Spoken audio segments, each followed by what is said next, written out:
Hello all, welcome back to Words and Pictures for a few minutes of fun. If you watch my tag time videos, it won't have escaped your notice that I'm very fond of adding tiny little labels for ephemera.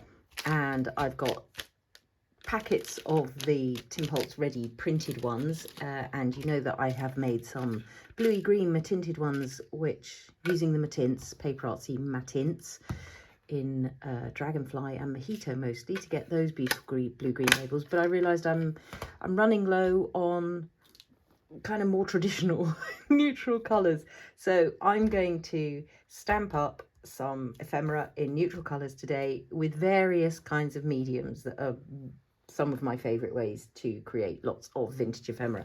One of the simplest ways is if you've got an old book, either with very wide margins, that would do for some of the little tiny Holtz labels, you could stamp down there, but always at the front and the back of the book you'll probably find, hopefully, yeah, there you go, a whole page and a bit of blank paper that is already vintage, so you can just let rip stamping on that. I've got a pad of paper that I got in a German art store when I was in Berlin earlier this year, but I'm not thrilled with how ink and things respond on it, but it'll be perfect for this sort of job. It had a really lovely sort of what felt like it was going to be a smooth surface, but it's actually it grips on quite a lot to the ink. So we'll try on a couple of different surfaces. I've got various stamp sets that have ephemera, and obviously there's ephemera all over my own PaperArtsy stamp sets, so I will probably be getting some of those out at some point as well. So that's the plan for today.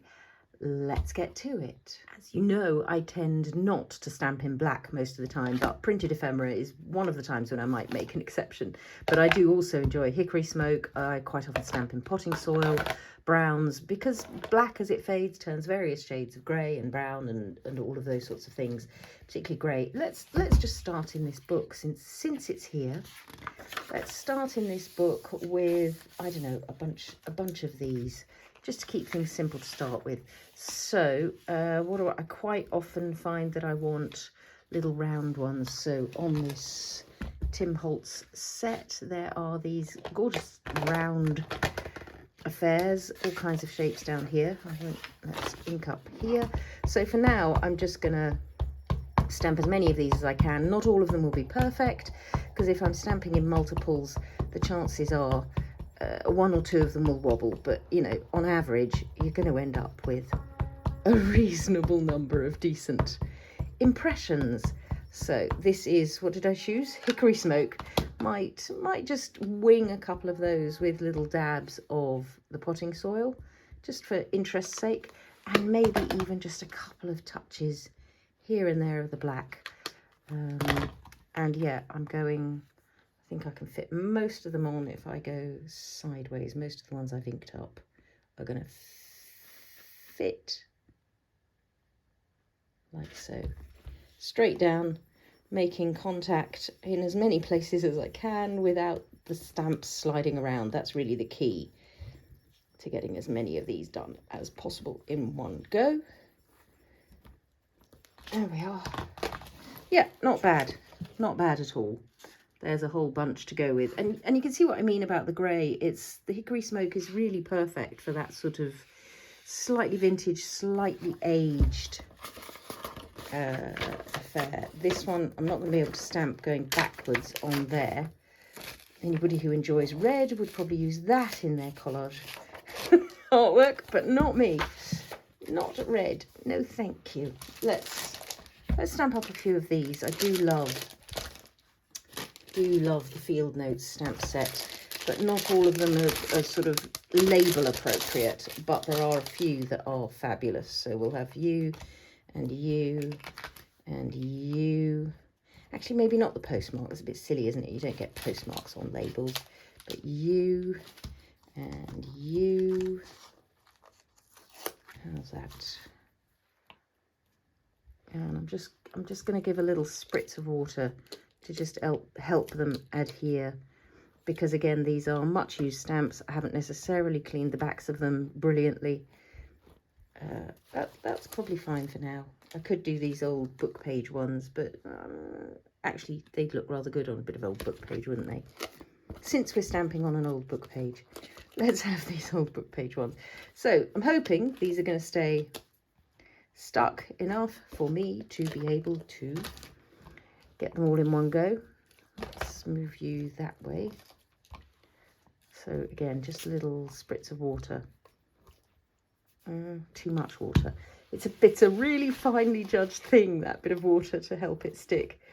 You don't want much. Okay, you're really not going to, are you? Because you're just not clean. Or, as somebody pointed out quite rightly, maybe it's my grid block that's not clean. Also entirely possible. Grand. I think I'm going to go with the grey again because that worked really rather nicely. That's going to fall off. That flower is going to fall off.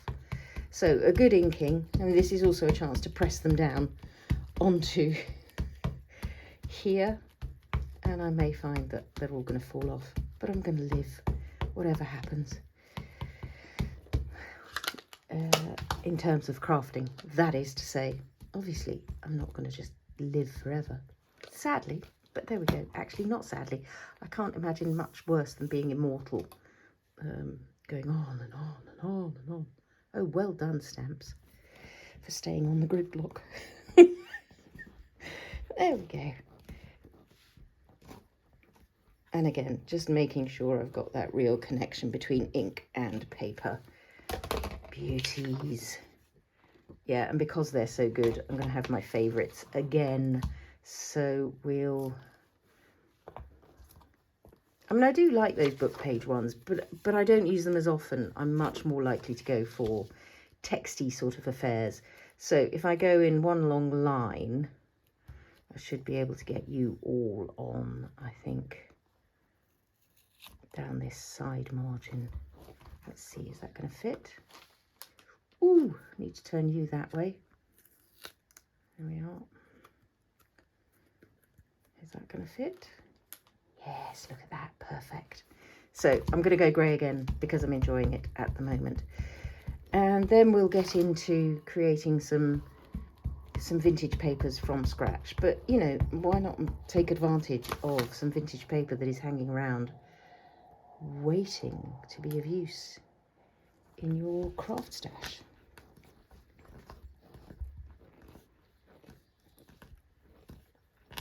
And even on this one, it's entirely possible that I might do something a little extra to get myself just a touch more vintage detail. I'm just going to see if I can squeeze these two on again. Come on. Yes, you will. Ooh. Yeah, a bit further down.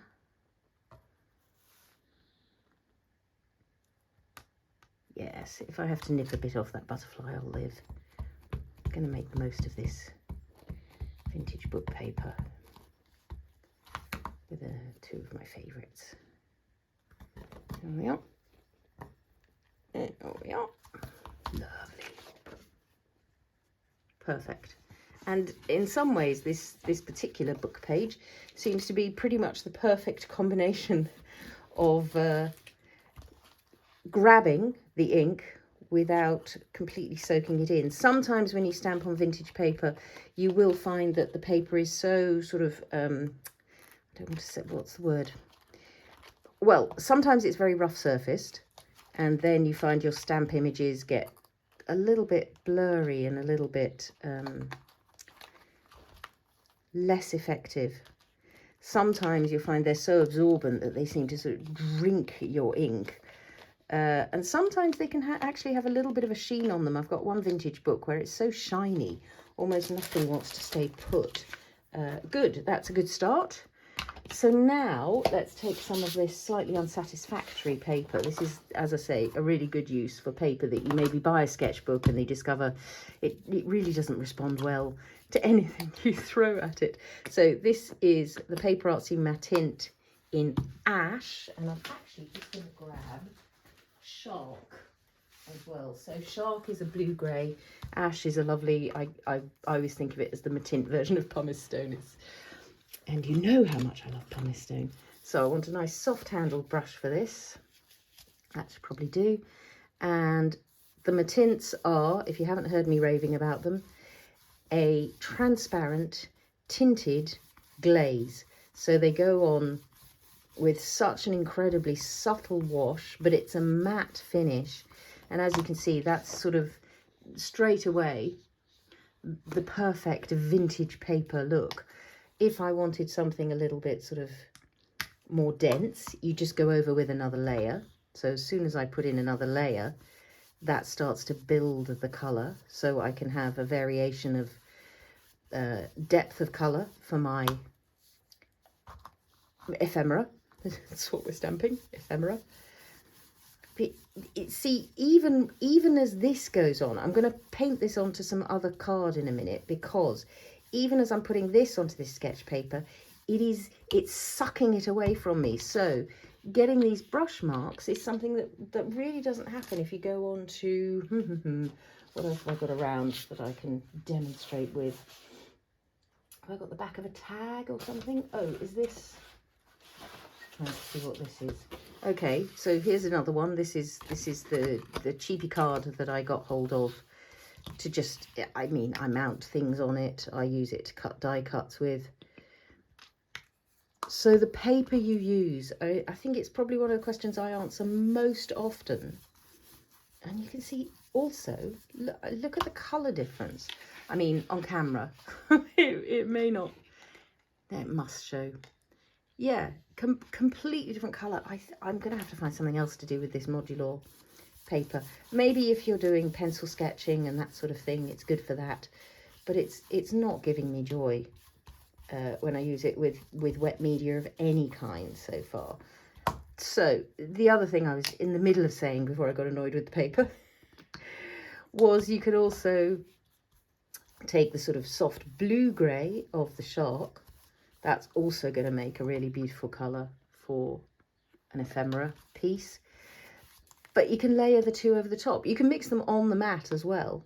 But if I layer the shark over the top, so there's a really thin layer of ash here, slightly thicker layer of ash here. I'm going to take shark over the top of both of them.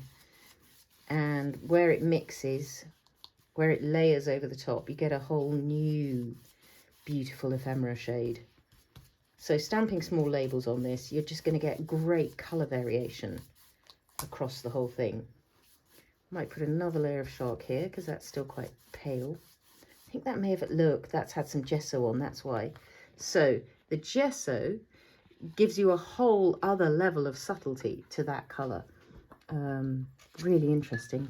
Might be white paint actually, can't remember. We painted that background for something recently. If anyone remembers, full marks if you can remember what we were doing with that. Let's give this modular one last chance to be useful. This is now what did I mix up? This I think is walnut ink. Oh no, hang on, I think it's, yes, it's PaperArtsy Infusions Just Walnut crystals mixed up with water, so just in a little spray bottle. These are pigment powder crystals. This one is beautiful walnut. Let's have a spritz. Yeah, that's okay. If you can't work, then I'm chucking all the paper away. So you can see I can get nice little spatter patterns, softness, and then with what's here on the mat, I'm either going to brush it into the rest of this paper. There we go. That gives you a nice soft effect. I can spread out some of these so that I've got nice randomness. So obviously any spritzy spray will do for that.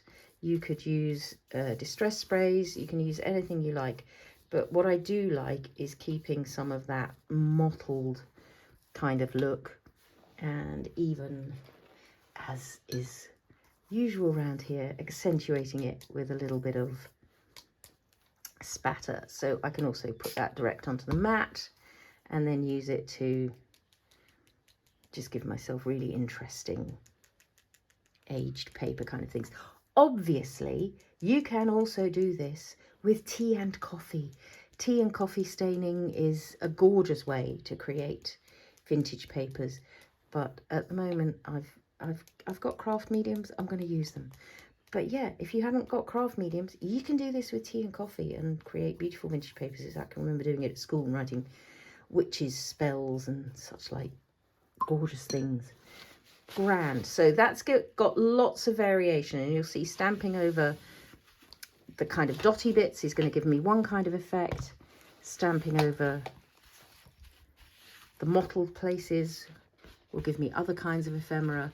That's all just going to be really deliciously random when it comes to stamping it. It's quite a warm brown, so I'm now in the mood for something a little bit less warm, because I do enjoy my cool greys. I'm going to just set that aside to dry, and so the Mattint is basically dry already, but let's give it another 30 seconds. Okay, let's do another go with this modular and see if it'll sketch paper. I'm going to go half a piece at a time. I don't need the whole piece. It's just a bit unwieldy for what I'm going to do next. So I'm just going to cut that in half quite roughly. It's really not important.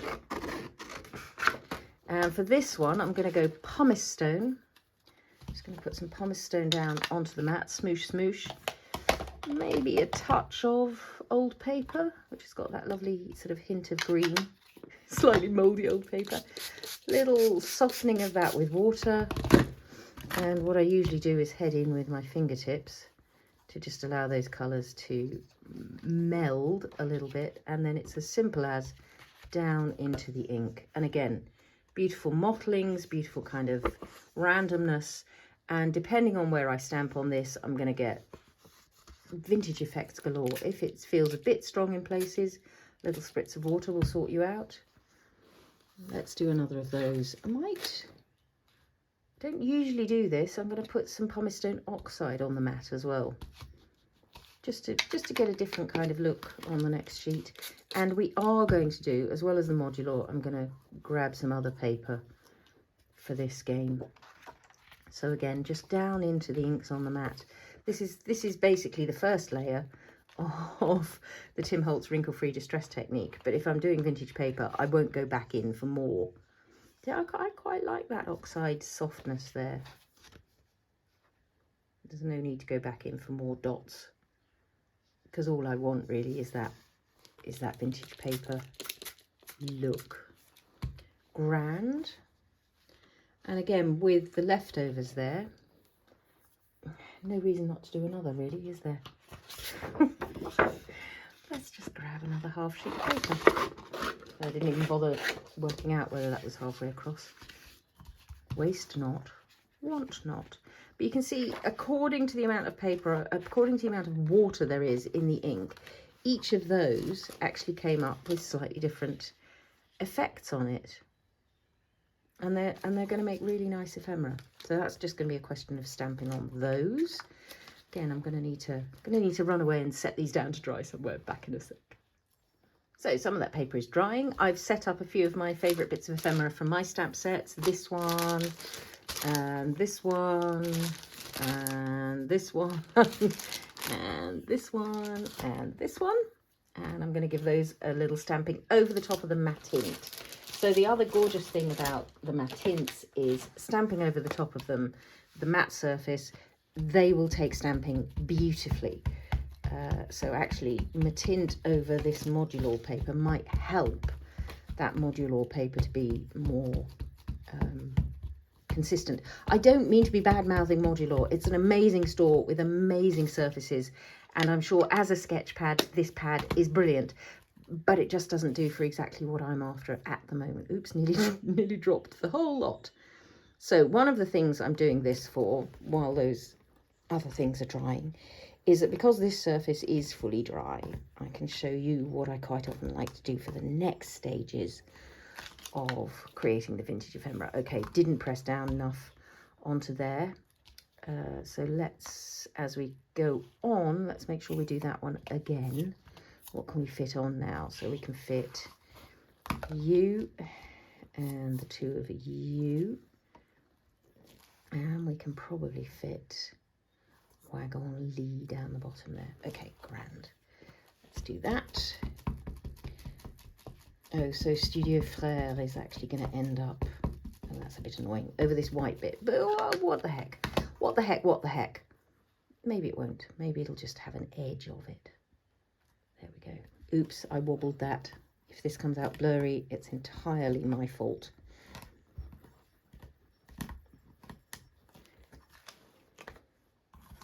Not bad. And so I think what's happening here is the foam rubber on this little bit is maybe just that wee bit thinner. So if I go in for, have I got room for this? Yeah, I've got room for it here. And that'll be quite interesting. It'll be like a weathered label as is going on there. There we go. Let's get a, or maybe I just never inked it up properly. That's more likely, to be honest. More likely. Because a PaperArtsy stamp is a beautifully designed, beautifully made thing. One more iodoform, or maybe another of you, because you're quite cute. Okay, so having stamped all these, and even now they're on slight variations of colour. So another thing you can do with the Mattints is to just go back in with another layer of Mattint, and you can very easily apply that over the top. And because it's completely transparent, it is not going to mess with what's going on underneath. So that stamping done in Archival ink will absolutely stay put, but will stay completely visible. So I can build up layers of colour here. If the label isn't dark enough, I can make it darker, or I can just go in around one corner and kind of give it a sense of weathering in one place and not another. And of course you can do this with your distress inks as well, and what I'll very often do is just put a bit of distress ink on there. So the other thing Mattints will do is they will take layers of other mediums afterwards, paint or ink. So again, I can just choose to create a bit of detail or a bit of variation onto those labels, so they really do start to look as though they are weathering with time. This is Frayed Burlap that's on the mat at the moment. Always a nice vintage kind of affair. And the other thing is, if you go nice and watery with it, you'll get that old mottled paper look kind of for free, as it were. If you want to go a bit darker, by all means go a bit darker. Let's have a little bit of walnut stain into the mix. So that just gives us... So I'm going to let those loose splotches dry exactly as they are, because it's going to give me vintage paper effects to die for. Beautiful. There we go. Nice. So sticking to browns and blues and greys there, let's see if those other papers are dry yet. Oh, I could have used that ink, of course. Let's see if those other papers are dry, and we can start to add maybe different layers of colour or splotch or whatever it might be. I will, of course, be listing all the stamp sets I'm using down below. I've just remembered there's one other favourite background medium I like to use for this, which is in the Daniel Smith watercolours, grey titanium. Of course, those ones that I've had on the tray around, Coastal Fog could also be fabulous. French grey would also be good. Even Pat's Coastal Blue. You know, the vintage or off vintage doesn't really matter. You can see that I like my grey titanium. It's almost empty. I'm going to have to fill that up from the tube quite soon. So I'm just using some water to activate it. I'm going on the Modular again, but I am going to grab some other paper in a minute. So let's put this next to the Mattints so you'll be able to see the difference. So yeah, it just doesn't want to spread out on this Modular. It grabs it right away and it just goes, yeah, not moving. That's your lot. I mean, it's giving me quite an interesting granulated texture, but it's just really hard to move the mediums around. Yes, one could paint gesso on, or clear gesso, or all of that to prepare this surface, but no, it's clearly, genuinely, as they said, as they sold it, I think, probably, a sketch pad, not a mixed media pad. Let's have a look. Is it still here?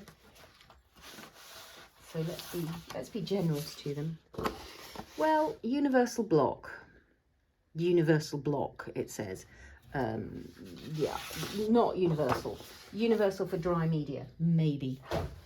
But I mean, that's still an interesting kind of effect. It's still going to make a nice base for labels, but I want to put some of this grey titanium onto a better surface. So one could use watercolor papers, a little bit of watercolor paper here, but of course the surface of that is not quite as smooth, so when you're stamping, the stamped image won't be as clear, but it can make for, see, and now it'll travel. Now that paint will travel.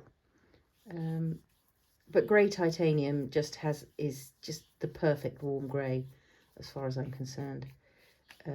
I mean, it's not dissimilar to pumice stone, but it's just got a little bit of extra oomph to it. That's going to be nice. And if the stamping is less than perfect, so what, frankly.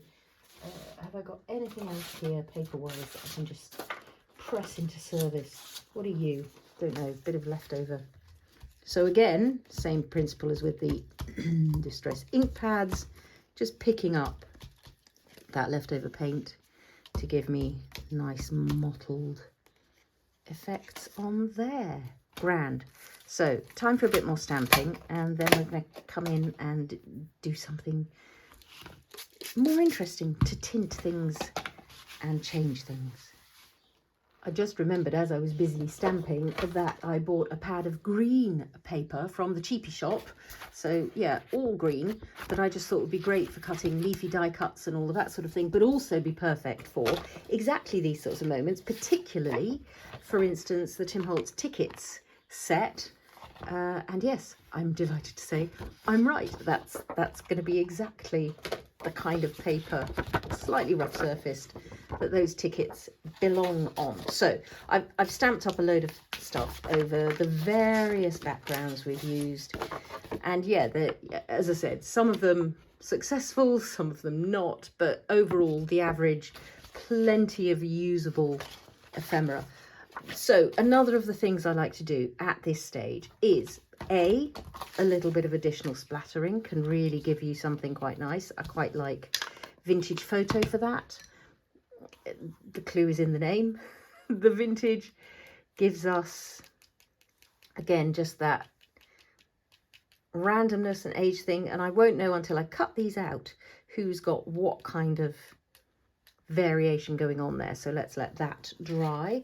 Another thing that we've already looked at briefly is to select individual labels for a little bit of extra tinting. And again, when I cut that out, it really doesn't matter that it's not right to the edges.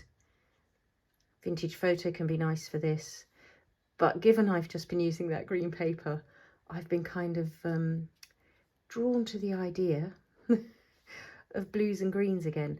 You can see again the amount of water versus the amount of pigment or ink completely alters the level of colour that you get on your label. So those are, I'm gradually getting less and less pigment, more and more water, and I'm getting paler and paler little labels.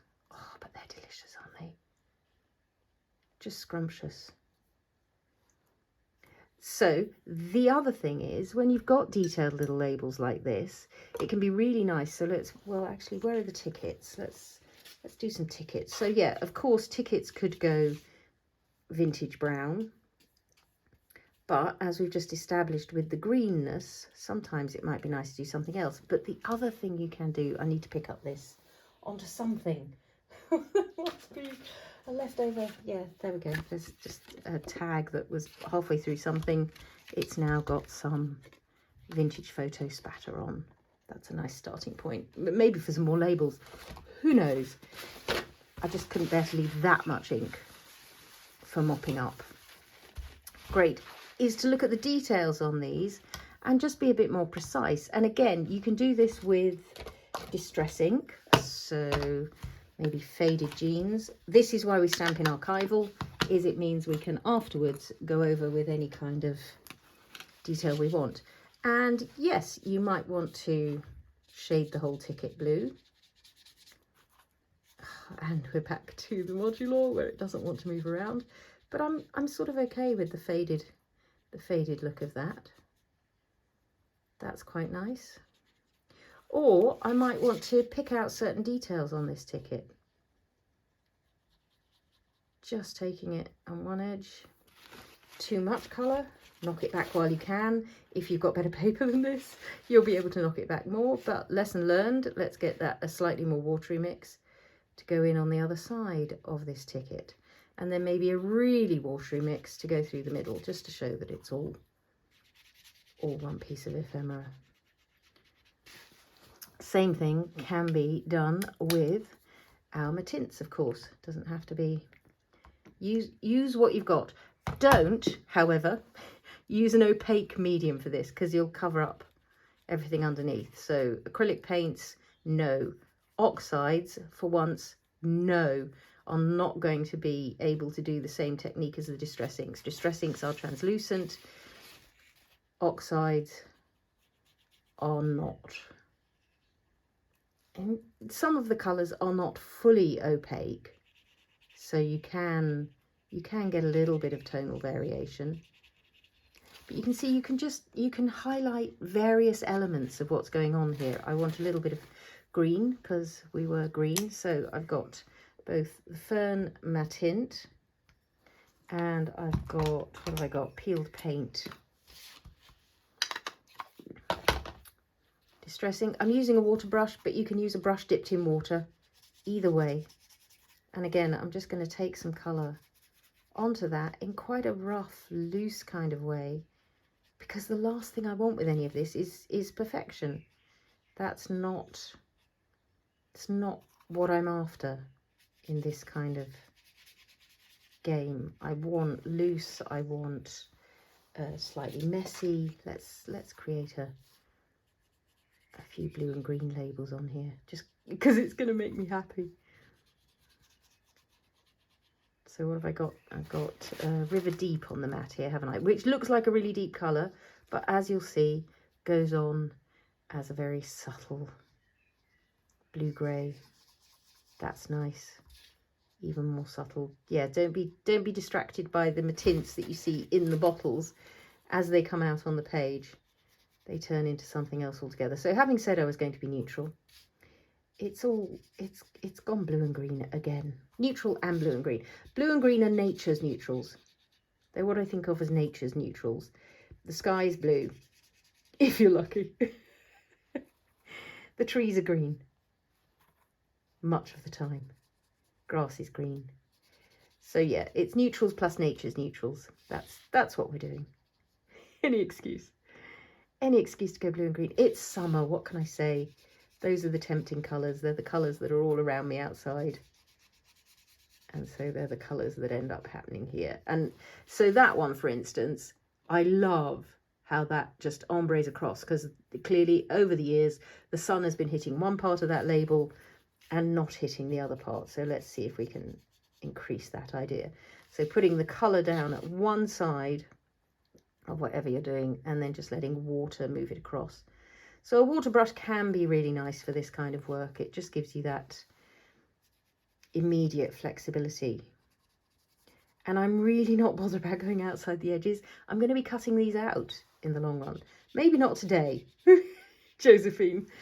I think the cutting out is for a rainy afternoon.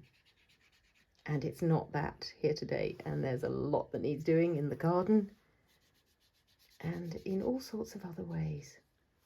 So you can see I could spend all day just tinting various bits of ephemera. No reason to ignore the vintage book page. That can have the same sort of treatment. But again, bear in mind, I think much like the modular sketch paper, this is going to suck colour quite quickly, but it does give you that lovely vintage look as your basis, and then the colours obviously shift and change according. So I'm going to do two in distress ink, so you can see that happen. I don't want to get this paper too wet because I think it might crinkle if I do. And let's get River Deep, maybe in one of these round ones. There we go. Oh, that's rather nice. I might put in a little bit of Fern round one side. So just layering the colour to create that. Let's have this one in Fern, although I've still got lots of River Deep on the brush, so that's going to impact the colour I get. Yeah, I like those a lot. So I might just run some colour from one side of this and see if I can get again that sensation of things just fading over the years. So it used to be a beautiful green label. These days it's just a little bit tatty, a little bit weathered, a little bit lost in time. Let's go blue, need a bit more water for the distressing. So as I'm doing this, I'm kind of noticing a little bit of water helps or a little bit of water doesn't. It could go either way depending on your paper and depending on the medium you're using. So you have to be just kind of listening in to whether it's helping or hindering.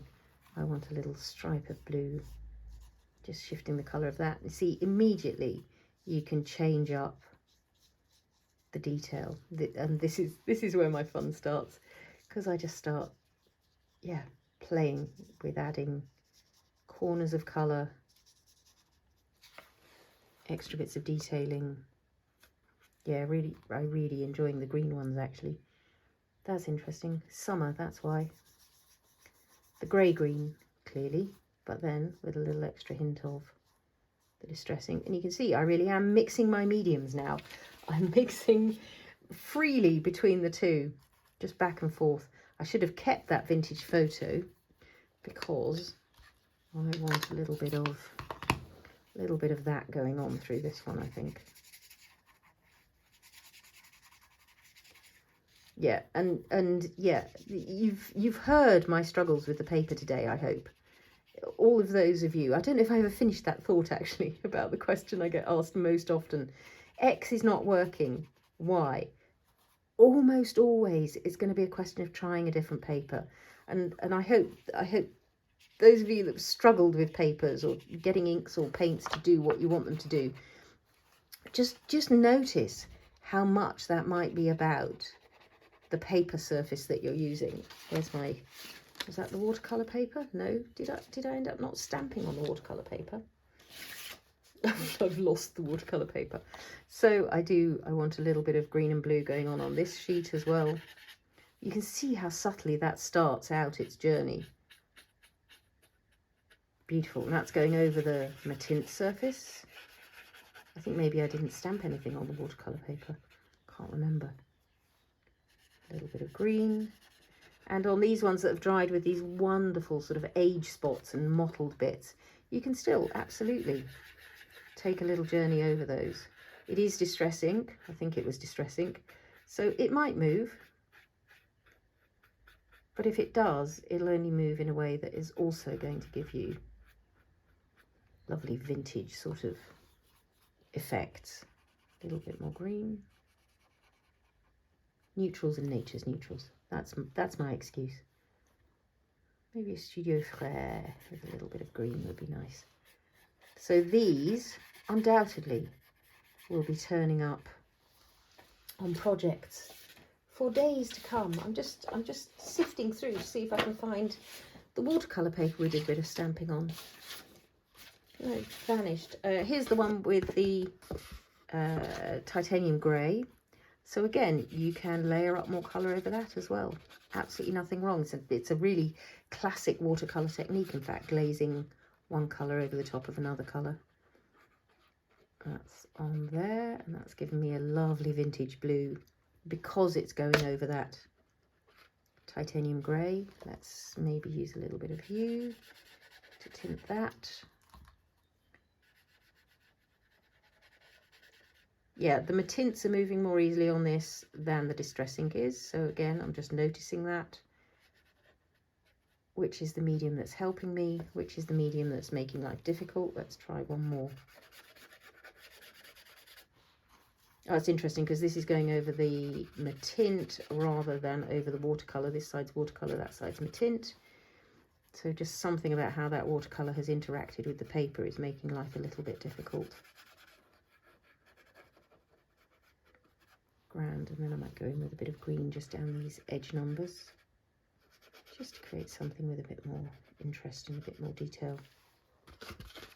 It's fun. Even on this green paper, I can add layers of additional colour. No idea, I've not added ink to this paper yet, so I don't know what it's going to do. Wonderful vintage effect. Love that.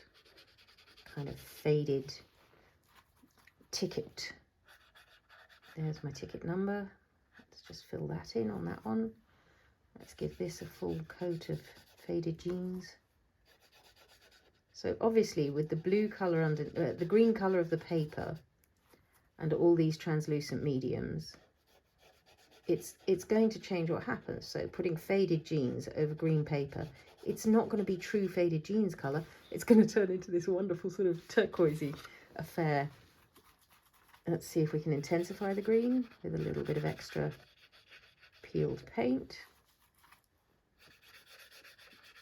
This is a real ASMR episode for anybody who gets those tickles down the spine at paintbrushes on paper. I want to spread that out. I like just the edge bit, but I want that ticket to just be a bit more present. Nice, might put a little bit more vintage photo on one of these.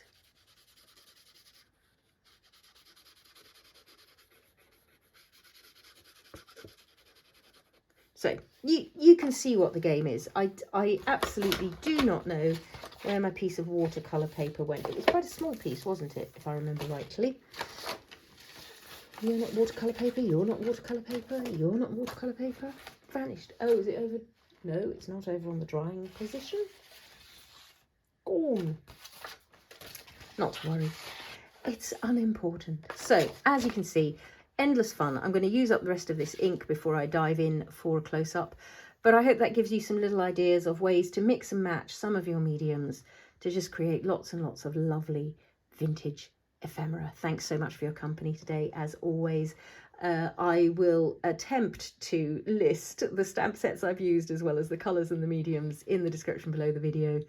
Any comments or questions, do leave those below the line. It's always a delight to interact with you, but for now, happy crafting all. Just one other quick thought before I go. Seem to be having a lot of those at the moment. Oh, look at those inky fingers. Always a sign of a good time.